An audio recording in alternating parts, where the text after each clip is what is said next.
Hello everyone, welcome to KV teachers guild.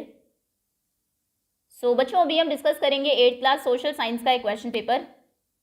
ये current session 2022 to 23 के session ending exam का paper है, केंद्रीय विद्यालय के बच्चों के लिए। और सबसे पहले है section A, multiple choice questions. First is according to whom English education had enslaved Indians. किसने कहा था कि इंग्लिश एजुकेशन, अंग्रेजी शिक्षा ने भारतीयों को गुलाम बना दिया है? ये कहा था महात्मा गांधी ने। B option is correct. Next is golden fibre refers to. Golden fibre किसको बोलते हैं? जूट को। C option is correct. उसका जो शाइनी ब्राउन कलर है उसकी वजह से। Next is by which article of the constitution. Constitution के किस आर्टिकल के according untouchability has been abolished. Untouchability को, छुआछूत को समाप्त किया गया था। तो ये हुआ था अंडर आर्टिकल 17। ओके, अभी आंसर्स लिखने हैं। First is write the examples of renewable and non renewable resources. Renewable और नॉन रिन्यूएबल रिसोर्सेज के नाम लिखने हैं। सो रिन्यूएबल जैसे water and solar energy, wind and soil, grass, trees, okay etcetera. Non renewable में होगा coal and oil, natural gas, और जो मिनरल्स हैं steel, aluminium, okay etcetera. Next is which are the main factors which influence the location of an industry. एक industry कहाँ पर located होगी, कौन से फैक्टर्स इसको इन्फ्लुएंस करते हैं? तो सबसे पहले तो easily available material, raw material कहाँ पर है जिसमें भी वो कंसर्न इंडस्ट्री डील कर रही है, जिसकी उसको ज़रूरत है। लैंड अवेलेबल है या नहीं, वाटर अवेलेबल है या नहीं, क्योंकि मोस्टली इंडस्ट्रीज़ में पानी की ज़रूरत होती है। इलेक्ट्रिसिटी, पावर की अवेलेबिलिटी, कैपिटल कितनी है हमारे पास, ट्रांसपोर्ट फैसिलिटी है या नहीं, हमारा जो फाइनल प्रोडक्ट है उसको मार्केट तक पहुंचाने के लिए, प्लस मार्केट अवेलेबल है या नहीं आसपास में। So factors affecting location of industry are the availability of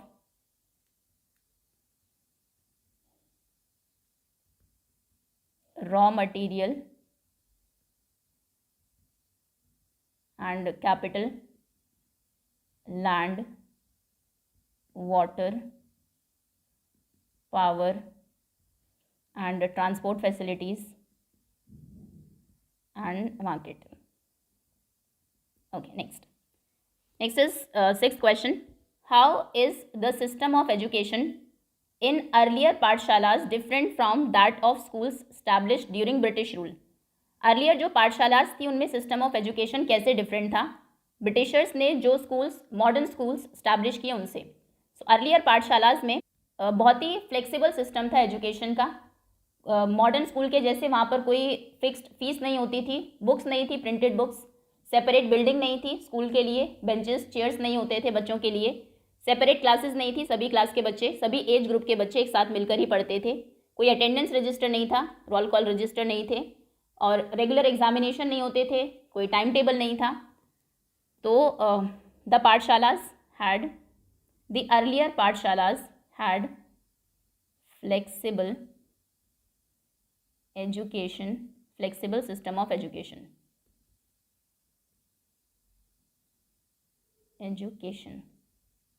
और डिफरेंसेस आपको लिखने हैं। Unlike schools established during British rule, British rule में जो स्कूल्स स्टैब्लिश हुए थे उनके बिल्कुल opposite, there were no fixed fees and no attendance register, roll call registers,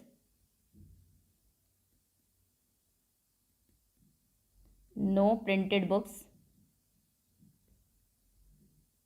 and no separate buildings,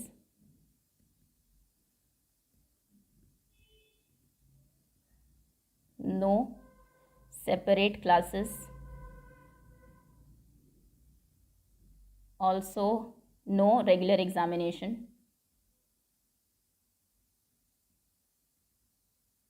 no regular timetable, etc. Table, ठीक है। Next is what was the name of the book of Jyotirao Phule.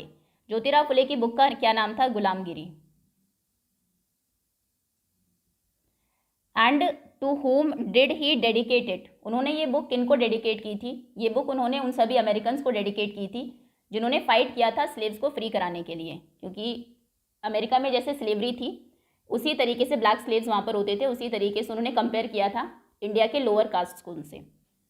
So he dedicated this book, dedicated his book to all those Americans who had fought to free slaves. Okay. Next is explain any of the following terms. इनमें से किसी भी एक term को explain करिए. First is federalism. Federalism बोलते हैं system of government को जिसमें पावर का डिस्ट्रीब्यूशन होता है, पावर को डिवाइड किया जाता है सेंट्रल अथॉरिटी में और डिफरेंट कॉन्स्टिट्यूएंट यूनिट्स हैं कंट्री की, जैसे स्टेट में. फेडरलिज्म में हमेशा 2 या उससे ज़्यादा लेवल पर गवर्नमेंट चलती है, जैसे इंडिया में 3 लेवल्स पर है, सेंट्रल गवर्नमेंट, स्टेट गवर्नमेंट और एक है लोकल गवर्नमेंट. तो इंडिया को हम फेडरेशन बोलते हैं और इसमें जितने भी लेवल्स पर गवर्नमेंट होती है सभी इंडिपेंडेंट होती है, उनके पास उनके खुद के राइट्स होते हैं, पावर होती है. सो फेडरलिज्म में आप लिखेंगे it is a system of education, sorry it is a system of government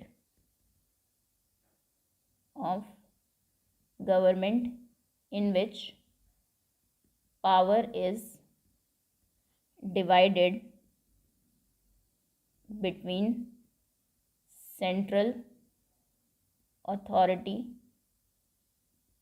and various constituent units of the country. Okay. Next is, अच्छा एक और टर्म है, या फिर सेक्युलरिज्म को एक्सप्लेन करिए. सेक्युलरिज्म एक बिलीफ है कि किसी के साथ भी डिस्क्रिमिनेशन नहीं होगा इस बेसिस पर कि वो पर्सन किस रिलीजन को मानता है. लॉ की नज़रों में, कानून की नज़रों में सभी धर्म को मानने वाले लोग इक्वल होंगे, वो उनको इक्वली ट्रीट करेगा. So secularism is the belief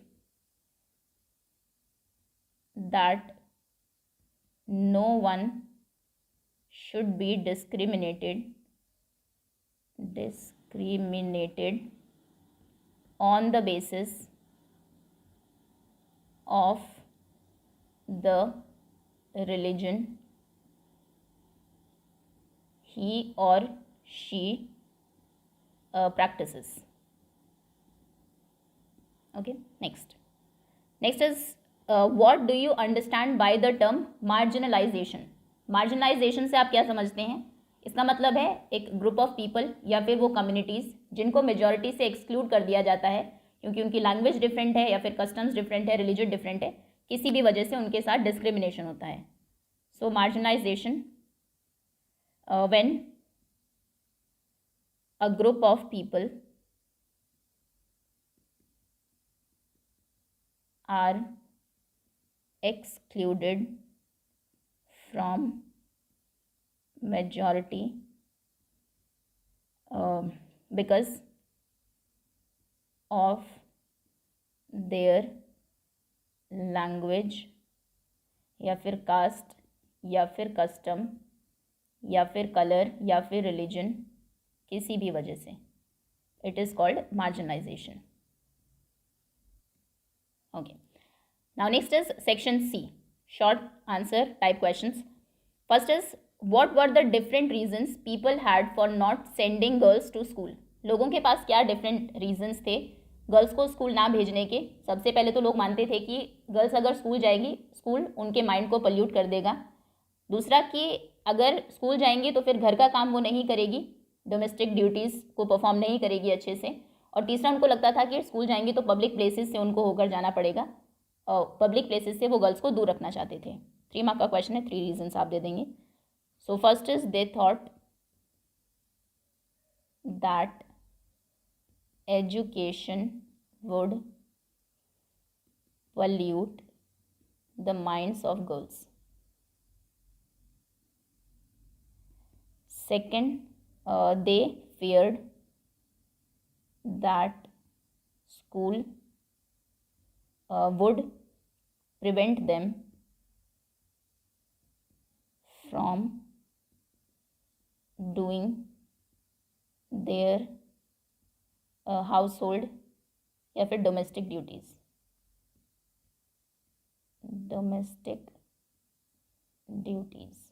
Also, number 3,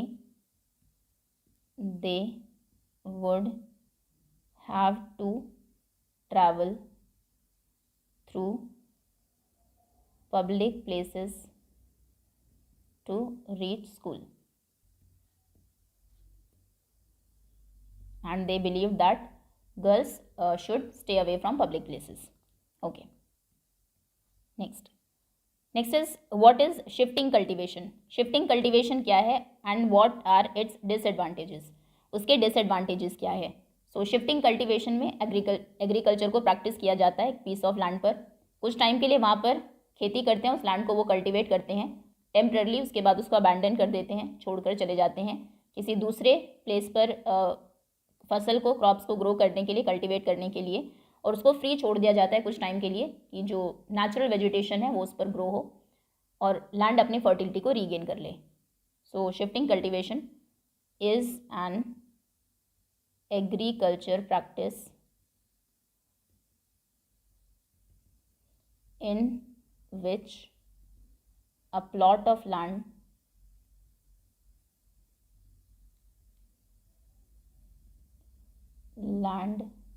was cultivated.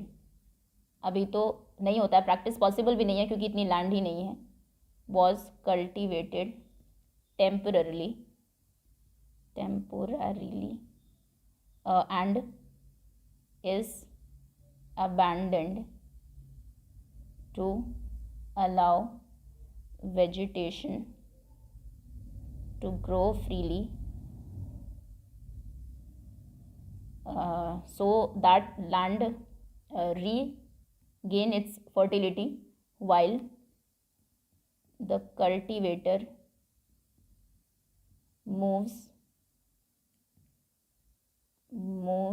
to another plot. Okay.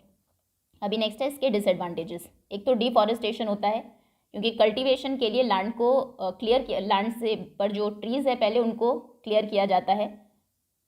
Then soil erosion होता है. डिसएडवांटेजेस है, first it leads to deforestation and deforestation अगर होगा, वहाँ से पेड़ अगर हट जाएंगे तो सॉइल इरोजन होगा, लीड्स टू सॉइल इरोजन. और इसमें एक और है कि ये ट्रीज़ को जब कट करते हैं या फिर वेजिटेशन जो ग्रो हो गया है उसको कट करते हैं वापस इस लैंड के पीस पर आकर, तो उसको फिर बर्न करते हैं, जला देते हैं ताकि जो ऐश है उसकी, राख है उसकी, वो मिट्टी में मिल जाए और उसके न्यूट्रिएंट्स को क्वांटिटी को इम्प्रूव करे. सो इससे एयर पोल्यूशन भी होता है बर्न करने से. बर्निंग ट्रीज़ या फिर वेजिटेशन जो ऑलरेडी ग्रो हो चुकी है वहाँ पर, कॉजेज़ एयर पोल्यूशन. और दूसरा पॉसिबल नहीं है ये अभी के टाइम में, ये भी एक डिसएडवांटेज है. बहुत ज़्यादा लार्ज पॉपुलेशन है और लैंड जो रिसोर्स है वो लिमिटेड है. Not possible in modern times. Okay. Next is who are Adivasis. Adivasis कौन है? ये ओरिजिनल इनहैबिटेंट्स हैं या वो कम्युनिटीज़ हैं जो बहुत पहले से ही फॉरेस्ट या फिर उसके आसपास रह रही हैं. And name any 2 states where Adivasis are in great numbers. Okay, first who are Adivasis. So Adivasis means original inhabitants and or people or communities who lived and often continue to live, अभी भी रह रहे हैं, continue to live in or close to forest. अभी तो mostly forest reserved है तो अभी उनके आसपास ही रहते हैं. एंड 2 states जहाँ पर आदिवासीज ग्रेट नंबर्स में मिलेंगे, Andhra Pradesh, Jharkhand and Orissa. Okay. Next is why are most of the private hospitals and private schools located in major cities and not in towns or rural areas. ज़्यादातर जो प्राइवेट हॉस्पिटल्स हैं, private schools हैं, वो major cities में क्यों होते हैं, town या रूरल एरियाज़ में क्यों नहीं होते? क्योंकि प्राइवेट हॉस्पिटल्स या फिर प्राइवेट स्कूल्स, इनका मेन मोटिव होता है प्रॉफिट अर्न करना। प्रॉफिट अर्न करना है तो फीस इनकी बहुत ज़्यादा होती है स्कूल्स की, यहाँ पर कॉस्ट बहुत ज़्यादा है हॉस्पिटल्स में। तो जो रिच और एम्बिशियस लोग हैं वही इनको अफोर्ड कर पाएंगे, वो क्योंकि जो बिग सिटीज़ हैं, मेट्रो सिटीज़ हैं, उनमें रहते हैं, तो इसलिए ये टाउन्स और रूरल एरियाज़ में नहीं होते। तो आंसर आप लिखेंगे the rich and ambitious people who can afford to their high costs live more in major cities than in towns or rural areas.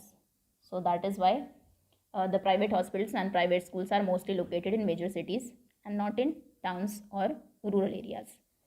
Next is, do you think the distribution of public facilities in our country is adequate and fair? क्या आप सोचते हैं कि जो public facilities है हमारी country में वो एडिक्वेट और फेयर है? बिल्कुल भी ऐसा नहीं है, बहुत अनइवन डिस्ट्रीब्यूशन है, और रीज़न भी आपको देना है to explain your answer. So answer is no, the distribution of public facilities in our country is neither adequate nor fair. ना तो काफ़ी है वो, मतलब क्वांटिटी में, और ना ही फेयर डिस्ट्रीब्यूशन है। जो बिग सिटीज़ हैं, मेट्रो सिटीज़ हैं लाइक दिल्ली, मुंबई, यहाँ पर मोस्टली पब्लिक फैसिलिटीज़ है, जैसे अच्छी हेल्थ केयर है, सैनिटेशन अच्छा है, वाटर अवेलेबिलिटी है, इलेक्ट्रिसिटी 24/7 मिल जाएगी, अच्छे स्कूल्स हैं, कॉलेजेस हैं, पब्लिक ट्रांसपोर्ट है। जबकि जो दूसरे प्लेसेस हैं जो इन सिटीज़ से थोड़ा दूर है, स्मॉल टाउन्स हैं, विलेजेस हैं, वहाँ पर बहुत शॉर्टेज है इन सभी फैसिलिटीज़ की। पब्लिक ट्रांसपोर्ट अवेलेबल नहीं है, इलेक्ट्रिसिटी कट ऑफ होता रहता है, वाटर शॉर्टेज है, और जो रोड्स हैं वो प्रॉपरली कनेक्टेड नहीं है टाउन से। ओके, ठीक है, हेल्थ फैसिलिटीज़ नहीं है। तो ये कुछ एक चीज़ें आप लिख देंगे, इसको एक्सप्लेन करना होगा। सो ठीक है, फॉर एग्ज़ाम्पल, पहले तो ये कि डिस्ट्रीब्यूशन एडिक्वेट और फेयर नहीं है। Give reasons to explain your answer. So in major cities like Delhi and Mumbai, people avail all public facilities. फिर कुछ एग्जांपल्स दे देंगे आप, facilities, TIAs, like proper health care, schools, water, electricity, colleges, public transport, etc. But when we go to small towns and villages and rural areas, people have to face grave crisis या grave shortage crisis for these facilities. And then again, वही जो यहाँ पर हमने लिखे थे कि available है मेट्रो सिटीज़ में लोगों के पास, उसका ऑपोजिट लिख देंगे, there is water shortage, electricity cut off are part of normal routine of people who live in these small towns and rural areas, ठीक है, एट्सेट्रा। नेक्स्ट एक्सप्लेन, ठीक है। Next is section D, competency based questions. So paragraph given है, उसके basis पर answer करने हैं। The first English factory was set up on the banks of the river Hooghly in 1651। First factory set up हुई थी Hooghly river के बैंक पर 1651 में। This was the base from which the company traders known at that time as factors operate. ये वो जगह थी जहाँ से कंपनी के जो ट्रेडर्स थे, जिनको फैक्टर्स भी बोलते थे उस टाइम पर, ये ऑपरेट करते थे। इन फैक्ट्री में वेयर हाउसेज होते थे जहाँ पर गुड्स को वेयर गुड्स फॉर एक्सपोर्ट करने वाली गुड्स को वर exposed. The factory had warehouses where goods for export were exposed. Word stored होगा, स्टोर किया जाता था यहाँ पर गुड्स को, वेयर हाउसेज अगर है तो। एंड इट हैड ऑफिसर्स होते थे कंपनी के जो अक्सर बैठते थे प्लानिंग करते थे, स्ट्रैटेजीज बनाते थे। ट्रेड जैसे इनका एक्सपैंड हुआ, बढ़ने लगा, कंपनी ने परसुएड किया अपने मर्चेंट्स और ट्रेडर्स को यहीं पर आकर आसपास सेटल होने के लिए इन फैक्ट्री के। 1696 तक उन्होंने फोर्टिफिकेशन स्टार्ट कर दिया, फोर्ट्स बनाने स्टार्ट कर दिए इन सेटलमेंट के चारों तरफ।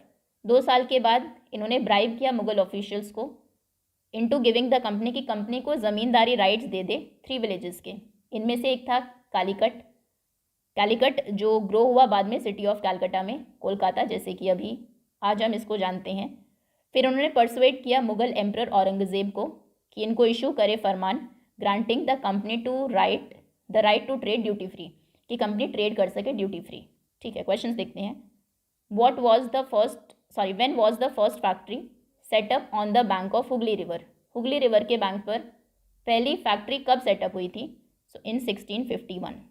14 एक answer. Next is who were factors? Factors कौन थे? सो जो ट्रेडर्स थे, कंपनी ट्रेडर्स, उनको फैक्टर्स बोला जाता था। Company traders were known as factors. B का answer. Next, why did the company build fort near the settlements? Company ने फोर्ट्स क्यों बिल्ड किए सेटलमेंट के आसपास? क्योंकि अभी ट्रेड एक्सपैंड होने लगा था और कंपनी के जो मर्चेंट्स और ट्रेडर्स थे वो यहीं पर आकर सेटल डाउन होने लगे थे, तो चारों तरफ उन्होंने फोर्टिफिकेशन कर दिया। नेक्स्ट इज कौन से मुगल एम्परर ने इशू किया फरमान टू द कंपनी? तो फरमान इशू किया था औरंगज़ेब ने। नेक्स्ट, ये हिस्ट्री का पैराग्राफ था। नेक्स्ट, वाटर, ये है ज्योग्राफी का। Water vital renewable natural resource है। 3/4 अर्थ का surface is covered with water, पानी से कवर्ड है। It is therefore approximately called the water planet, तो इसलिए अर्थ को हम वाटर प्लैनेट भी बोलते हैं। It was the primitive oceans that life begin, it was in the primitive oceans, पुराने जो ओशंस थे उनमें लाइफ स्टार्ट हुई थी approx 3.5 billion years ago. Even आज भी ओशंस कवर करते हैं 2/3 ऑफ अर्थ सरफेस और सपोर्ट करते हैं रिच वेराइटी ऑफ प्लांट्स और एनिमल्स लाइफ को। ओशन वाटर इज हालांकि जो ओशन का वाटर है वो सलाइन है, सैलिनिटी उसकी हाई है और फिट फॉर ह्यूमन कंजम्पशन नहीं है। Fresh water accounts for only about 2.7% ही सिर्फ फ्रेश वाटर है, और इसका भी 70% of this occurs in ice sheets में है, ग्लेशियर्स में है, अंटार्कटिका में, ग्रीनलैंड और माउंटेन रीजन्स में। उनकी लोकेशन की वजह से इनएक्सेसिबल है। सिर्फ 1% फ्रेश वाटर का, वैसे 2.7 है और इसका भी सिर्फ 1% अवेलेबल और फिट फॉर ह्यूमन यूज़ है। इट इज़ फाउंड, ये ग्राउंड वाटर में है पानी जो अवेलेबल है, सरफेस वाटर में, रिवर्स में या लेक्स में है, या फिर वाटर वेपर्स में, एटमॉस्फेयर में। ओके, नेक्स्ट क्वेश्चन है, why earth is called the water planet? Earth को वाटर प्लैनेट हम क्यों बोलते हैं? Because 3/4 of the earth surface is covered with water, that is why it is called water planet. Next is where did the life begin at the earliest? सबसे पहले life कहाँ पर start हुई थी? तो ओशंस में, in the primitive oceans. Next is what are the sources of fresh water? Fresh water के क्या सोर्सेज हैं? सो फ्रेश वाटर के सोर्सेज हैं ground water, rivers, lakes and water vapour. Why we face water shortage though 3/4 of earth surface is covered with water? 3/4 earth surface water से covered है, फिर भी हम वाटर शॉर्टेज क्यों face करते हैं? क्योंकि most of the water is in ocean and ocean water is saline and not fit for human consumption. The ocean water is however saline, fresh water accounts for only, ठीक है, यही लिखेंगे। Next ये civics से है। Created after independence, the Indian parliament is an expression of the faith that people of India have in principles of democracy. लोगों का जो फेथ था, विश्वास था डेमोक्रेसी के प्रिंसिपल्स में। इंडिपेंडेंस के बाद हमने पार्लियामेंट को क्रिएट किया जो उसका एक एक्सप्रेशन है। These are participation by people in the decision making process and government by consent. Consent से गवर्नमेंट बनती है और लोग इनडायरेक्टली डिसीजन मेकिंग में पार्टिसिपेट करते हैं। Parliament in our system has immense power, parliament में बहुत पावर है बिकॉज ये रिप्रेजेंटेटिव है of the people. Elections to the parliament are held in similar manner as they are for the state legislature. जैसे state legislature में elections होते हैं उसी तरीके से पार्लियामेंट में भी होते हैं। लोकसभा अक्सर यूजुअली इलेक्ट की जाती है हर 5 साल के बाद। कंट्री को डिवाइड किया गया बहुत सारी कॉन्स्टिट्यूएंसीज़ में और हर एक कॉन्स्टिट्यूएंसी से 1 पर्सन इलेक्ट होता है पार्लियामेंट के लिए the candidates who contest elections usually belong करते हैं डिफरेंट पॉलिटिकल पार्टीज को. Okay, now first question is what kind of faith is talked about in the para. इस पैरा में किस फेथ की बात की गई है? फेथ जो लोगों का था in the principles of democracy, the faith that the people of India have in principles of democracy. Next is why Indian constitution is considered very powerful. Indian constitution को इतना पावरफुल क्यों कंसिडर किया जाता है? क्योंकि यहाँ पर पीपल पार्टिसिपेट करते हैं डिसीजन मेकिंग में, because there are participation by people in the decision making process and government बनती है by consent. Next is Lok Sabha is elected for how many years? For 5 years. Why are countries divided into constituencies. Country को constituencies में क्यों divide किया गया है? For the purpose of constituting the Lok Sabha. Okay, next. ठीक है, अभी लॉन्ग आंसर टाइप क्वेश्चंस हैं. First is write the various forms that non cooperation movement took place in different parts of India. Different parts of India में किस तरीके से non cooperation movement की various forms आपको बतानी है. And also how did people understand Gandhi ji. लोगों ने गांधी जी के बारे में लोग क्या सोचते थे, क्या समझते थे. तो सबसे पहले जो मेन था खेड़ा में नॉन कॉपरेशन की, उसमें अगर हमें बताना है, खेड़ा इन गुजरात, वहाँ पर जो पाटीदार्स थे गुजरात, वेयर पाटीदार पीजेंट्स ने नॉन वायलेंट कैंपेन की थी, organised non violent campaigns, GNS, against high revenue demand. बहुत ज़्यादा टैक्स की डिमांड कर रहे थे Britishers. Revenue demand of Britishers. उसके बाद Guntur in first in Guntur district of Andhra Pradesh. यहाँ पर जो ट्राइबल और पुअर पीजेंट्स थे, ट्राइबल्स एंड पुअर पीजेंट्स, इन्होंने एक फॉरेस्ट सत्याग्रह स्टार्ट किया था. स्टेज्ड अ फॉरेस्ट सत्याग्रह. जो नॉन कॉपरेशन का पार्ट है. नॉन कॉपरेशन यानी कि जो ब्रिटिशर्स ने पॉलिसीज़ बनाई हैं हम उनको नहीं मानेंगे, ब्रिटिशर्स के साथ कॉपरेट नहीं करेंगे. सत्याग्रह. तो इसमें इन्होंने क्या किया था, ये अपने कैटल को कई बार फॉरेस्ट में भेज देते थे बिना ग्रेजिंग फी को पे किए.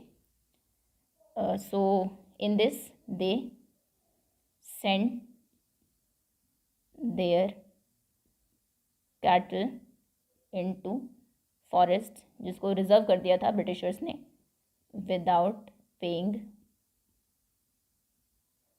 Grazing fee. ओके, उसके बाद बंगाल में सेकंड, थर्ड इन बंगाल में हुआ था खिलाफत non cooperation movement. Then in Punjab में जो अकाली एजिटेशन था ऑफ द 6, उन्होंने रिमूव करना चाहा करप्ट महंत्स को जो सपोर्ट करते थे ब्रिटिशर्स को, और ये पंजाब में गुरुद्वाराज में रहते थे महंत्स. सो 6 ट्राइड टू रिमूव महंत्स. चलिए ठीक है, तो ये 4 डिफरेंट प्लेसेस में हमने देखा क्या फॉर्म्स थी नॉन कॉपरेशन मूवमेंट की. अभी है कि लोग गांधी जी के बारे में क्या समझते थे, तो उनको लगा कि गांधी जी ने जब नॉन कॉपरेशन स्टार्ट किया एक तरीके से मसीहा है, और वही उनकी जो मिजरी है, जो पॉवर्टी में लोग रह रहे हैं, वही उसको दूर करेंगे, और जो लोग हैं उनके बीच में जो गैप है रिच और पुअर के बीच में वो कम होगा, यूनिटी होगी सभी में, etcetera etcetera. So people thought of Gandhi ji as a kind of मसीहा who could help them overcome their misery and poverty. Okay, next इसके और में क्वेश्चन है, who were the moderates? Moderates कौन थे? कांग्रेस जो लीडर्स थे उस टाइम के, उनको मॉडरेट्स बोलते थे. दो ग्रुप्स थे, moderates and radicals. And how did they propose to struggle against British rule? उन्होंने कैसे प्रपोज किया कि वो ब्रिटिश रूल के अगेंस्ट कैसे स्ट्रगल करेंगे? नॉन वायलेंट तरीके से. जिसको जो रेडिकल्स थे वो पॉलिटिक्स ऑफ पेटिशंस बोलते थे कि आप पेटिशन डालते रहोगे, इससे कुछ होगा नहीं. So first moderates, the Congress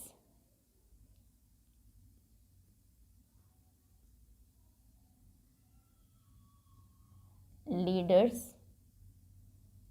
of that period were called moderates, and they proposed to struggle against British rule in non-violent manner. Okay. Next is right the factors affecting distribution of population. कौन कौन से factors affect करते हैं distribution of population को? मतलब कौन सा area ज़्यादा पॉपुलस होगा, कहाँ पर ज़्यादा लोग रहेंगे, कहाँ पर कम लोग रहेंगे. तो सबसे पहला फैक्टर है लैंड फॉर्म्स. इसको थोड़ा सा आपको एक्सप्लेन भी करना होगा. लैंड फॉर्म्स में जो फ्लैट लैंड होती है, फ्लैट टेरेन होता है, टोपोग्राफी होती है, वो क्योंकि बहुत सारी एक्टिविटीज़ के लिए सूटेबल है. हाउसेज बनाना वहाँ पर आसान है, एग्रीकल्चर करना आसान है, इंडस्ट्री डेवलप हो सकती है, ट्रांसपोर्टेशन फैसिलिटीज़ अच्छी होती है. ऐसे प्लेसेस ज़्यादा पॉपुलस होते हैं, पॉपुलेटेड होते हैं, ज़्यादा लोग वहाँ पर रहते हैं. और जहाँ पर ये चीज़ें नहीं होगी वो वहाँ पर लेस कंसंट्रेशन ऑफ पॉपुलेशन होगा. दूसरा फैक्टर जो अफेक्ट करता है डिस्ट्रीब्यूशन ऑफ पॉपुलेशन को इस क्लाइमेट. जो बहुत ज़्यादा हॉट या कोल्ड रीजन्स होते हैं वो कम पॉपुलेटेड होते हैं. जहाँ पर मॉडरेट क्लाइमेट होता है, रेनफॉल मॉडरेट होती है, वो ज़्यादा पॉपुलेटेड होते हैं. Third is soil. सॉइल अगर फर्टाइल होगी तो एग्रीकल्चर के लिए अच्छी है, जिसमें मोस्ट ऑफ द पॉपुलेशन क्योंकि एंगेज्ड है, तो इसलिए फर्टाइल सॉइल वाले जो रीजन्स हैं वो ज़्यादा पॉपुलेटेड होते हैं. Next availability of water. Water क्योंकि बहुत एसेंशियल है, तो जहाँ इजीली अवेलेबल है सेम वहाँ पर ज़्यादा पॉपुलेशन होगी, otherwise come. And resources, availability of resources कि नेचुरल रिसोर्सेज मिनरल्स जहाँ पर मिलते हैं वहाँ पर कंसंट्रेशन हो जाता है पॉपुलेशन का. एंड कुछ नॉन फिजिकल, ये तो फिजिकल फैक्टर्स हैं, कुछ नॉन फिजिकल फैक्टर्स भी हैं, जैसे कि availability of education and health care facilities. वैसे 5 मार्क का ही क्वेश्चन है, 5 फैक्टर्स काफ़ी होंगे. अवेलेबिलिटी ऑफ एजुकेशन फैसिलिटीज़ कहाँ पर अच्छी है, हेल्थ केयर फैसिलिटीज़ कहाँ पर अच्छी है, स्टैंडर्ड ऑफ लिविंग कहाँ पर अच्छा है, एंड हेल्थ केयर फैसिलिटीज़. दूसरा इंडस्ट्रियलाइजेशन. इंडस्ट्रीज़ जहाँ पर हो वो प्लेसेस भी अट्रैक्ट करते हैं पॉपुलेशन को, मतलब क्योंकि एम्प्लॉयमेंट अपॉर्चुनिटीज़ जनरेट करते हैं. सो एम्प्लॉयमेंट अपॉर्चुनिटीज़ ही लिख दीजिए. एम्प्लॉयमेंट अपॉर्चुनिटीज़ जहाँ पर ज़्यादा होंगी वहाँ पर ज़्यादा लोग होंगे कंपैरेटिवली अपॉर्चुनिटीज़. ओके, नेक्स्ट इसके और में क्वेश्चन है, what are population pyramids? Population pyramids क्या है? ये एक ग्राफ के फॉर्म में ग्राफिकल रिप्रेजेंटेशन है, इलस्ट्रेशन है, जिसमें हम पॉपुलेशन कॉम्पोजिशन क्या है कंट्री की उसको रीड करते हैं. मतलब मेल फीमेल कितने हैं, और मेल फीमेल में भी उनके एज ग्रुप्स के साथ 3 एज ग्रुप्स में इसमें डिवाइड किया जाता है. चिल्ड्रन, यंग एडोलेसेंट्स और फिर ओल्ड नॉन वर्किंग जो पॉपुलेशन है. तो इससे हमें पता लगता है कि कितने डिपेंडेंट लोग हैं कंट्री में. जो चिल्ड्रन है या फिर जो अपर एज में है 60+ वो डिपेंडेंट होते हैं, और जो बीच में है एक्चुअली 64 है, 15 to 64 वर्किंग में आते हैं, 64 अबव 65 से ऊपर वो है एल्डरली पॉपुलेशन में. सो 15 to 64 जो लोग हैं वो आते हैं वर्किंग एज पॉपुलेशन में, मतलब वो सपोर्ट करते हैं बाकी के जो 2 नॉन लेस एक्टिव या फिर non working non earning groups हैं उन लोगों को. ठीक है. And how do they help understanding about the, यही एक्सप्लेनेशन होगी इसकी. सो पहले पॉपुलेशन पिरामिड क्या है? It is the graphical representation used for studying the population composition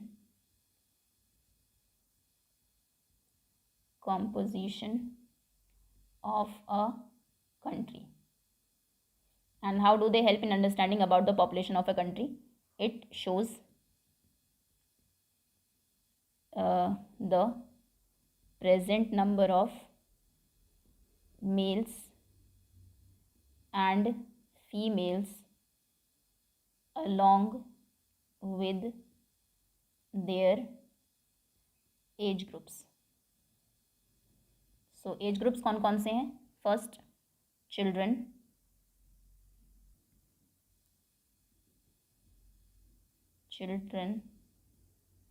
less 15 से कम एज के जितने भी होंगे.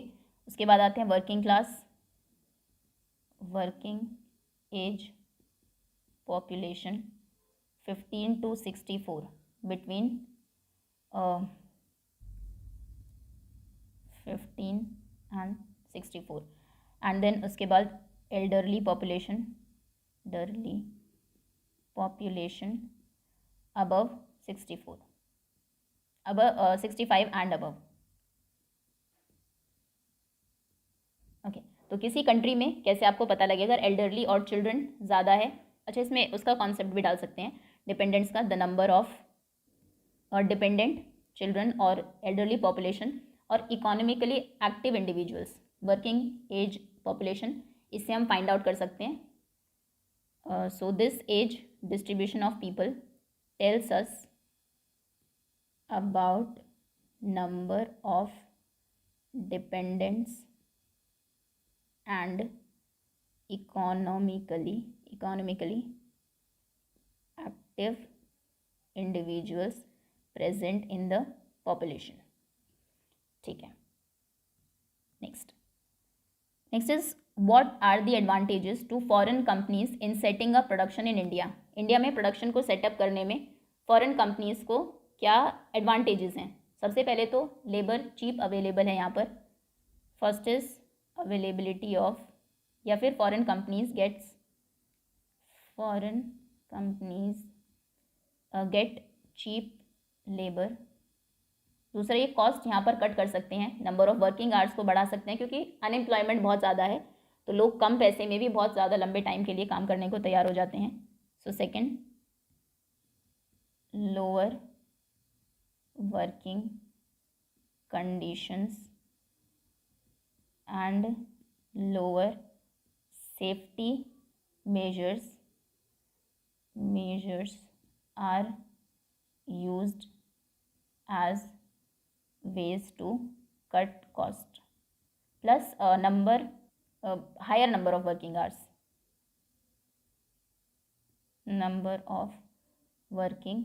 अगर हम डेवलप्ड कंट्रीज से कंपेयर करें. प्लस कोई एडिशनल एक्सपेंसेस ये लोग जो फॉरेन कंपनीज़ हैं इंडिया में, इनको कोई एक्स्ट्रा खर्च नहीं करना पड़ता एम्प्लॉयज़ के ऊपर, जैसे कोई हाउसिंग फैसिलिटीज़ नहीं देनी होती हैं. Number 3, additional expenses like housing facilities for workers are also cheaper. ठीक है. और अवेलेबिलिटी ऑफ रिसोर्सेज भी है इंडिया में, रिसोर्सेज इजीली अवेलेबल हो जाते हैं. मार्केट अच्छी है, availability LITY of resources, raw material यहीं से मिल जाता है. एंड लार्ज मार्केट क्योंकि पॉपुलेशन बहुत ज़्यादा है. ओके, सभी पॉइंट्स को थोड़ा थोड़ा एक्सप्लेन कर देंगे. ठीक है. Next section F, map based work on the outline map of India. Locate and label any 3 from the following. Delhi, Meerut, Lucknow, Jhansi, तीनों यूपी के ही प्लेसेस हैं. एंड दिल्ली, सो ये है दिल्ली, यहीं पर होगा मेरठ, यहाँ नीचे साउथ में झांसी और सेंटर में capital Lucknow. Okay. Next is on the outline map of world. Locate and label the following. India, Japan and south America. So India, Japan and South America.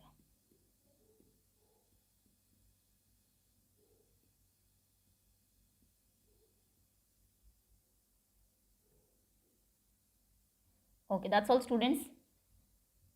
ये था 8th क्लास सोशल साइंस का एक question paper. Thank you so much for watching.